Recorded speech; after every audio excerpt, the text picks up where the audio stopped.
एक राजा ब्राह्मणों को लंगर में महल के आंगन में भोजन करा रहा था। राजा का रसोइया खुले आंगन में भोजन पका रहा था। उसी समय एक चील अपने पंजे में एक जिंदा सांप को लेकर राजा के महल के ऊपर से गुजरी। तब पंजों में दबे सांप ने अपने आत्मरक्षा में चील से बचने के लिए अपने फन से जहर निकाला। तब रसोइया जो लंगर ब्राह्मणों के लिए पका रहा था, उस लंगर में सांप के मुख से निकली जहर की कुछ बूंदें खाने में गिर गई। किसी को कुछ पता नहीं चला। फलस्वरूप वह ब्राह्मण जो भोजन करने आए थे, उन सब की जहरीला खाना खाते ही मौत हो गई। अब जब राजा को सारे ब्राह्मणों की मृत्यु का पता चला तो ब्रह्म हत्या होने से उसे बहुत दुख हुआ। ऐसे में अब ऊपर बैठे यमराज के लिए भी यह फैसला लेना मुश्किल हो गया कि इस पाप कर्म का फल किसके खाते में जाएगा। पहला, राजा जिसको पता ही नहीं था कि खाना जहरीला हो गया है। दूसरा, रसोइया जिसको पता ही नहीं था कि खाना बनाते समय वह जहरीला हो गया है। तीसरा, वह चिल जो जहरीला सांप लिए राजा के महल से गुजरी। चौथा, या वह सांप जिसने अपनी आत्मरक्षा में जहर निकाला। बहुत दिनों तक ये मामला यमराज के लेखे जोखे में अटका रहा। फिर कुछ समय बाद कुछ ब्राह्मण राजा से मिलने उस राज्य में आए और उन्होंने किसी महिला से महल का रास्ता पूछा।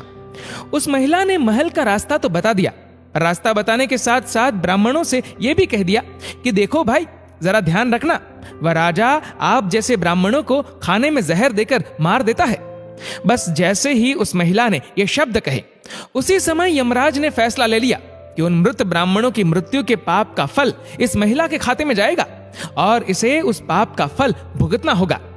यमराज के दूतों ने पूछा, प्रभु ऐसा क्यों, जबकि उन मृत ब्राह्मणों की हत्या में उस महिला की कोई भूमिका भी नहीं थी। तब यमराज ने कहा कि भाई देखो, जब कोई व्यक्ति पाप करता है तब उसे बड़ा आनंद मिलता है, पर उन मृत ब्राह्मणों की हत्या से ना तो राजा को आनंद मिला, ना ही उस रसोइये को आनंद मिला, ना ही उस सांप को आनंद मिला और ना ही उस चील को आनंद मिला। पर उस पाप कर्म की घटना का बुराई करने के भाव से बखान कर उस महिला को जरूर आनंद मिला।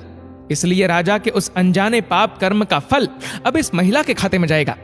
बस इसी घटना के तहत आज तक जब भी कोई व्यक्ति जब किसी दूसरे के पाप कर्म का बखान बुरे भाव से करता है, तब उस व्यक्ति के पापों का हिस्सा उस बुराई करने वाले के खाते में भी डाल दिया जाता है।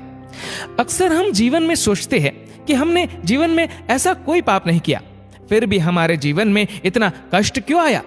ये कष्ट और कहीं से नहीं, बल्कि लोगों की बुराई करने के कारण उनके पाप कर्मों से आया होता है, जो बुराई करते ही हमारे खाते में ट्रांसफर हो जाता है।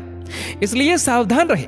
जिस प्रकार सड़क पर चलते समय हम इस बात का ध्यान रखते हैं कि कोई हमसे ही नहीं, हम भी किसी से टकरा ना जाए, ऐसे ही किसी के भी प्रति नकारात्मक भाव रूपी इस प्रज्ञापराध से हमें स्वयं को निरंतर बचाते हुए ही अपना जीवन व्यतीत करने की आदत डाल लेनी चाहिए। क्योंकि हमारे शब्द, हमारे कार्य, हमारी भावनाएं, ये विचार ही हमारे कर्म है। इसलिए इन कर्मों से डरे। ईश्वर तो माफ कर सकते हैं, पर कर्म नहीं। जैसे बछड़ा 100 गायों में भी अपनी मां को ढूंढ लेता है, वैसे ही कर्म भी अपने कर्ता को ढूंढ ही लेते हैं।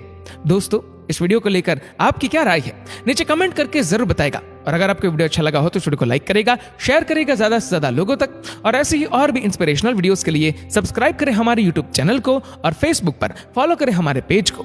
धन्यवाद।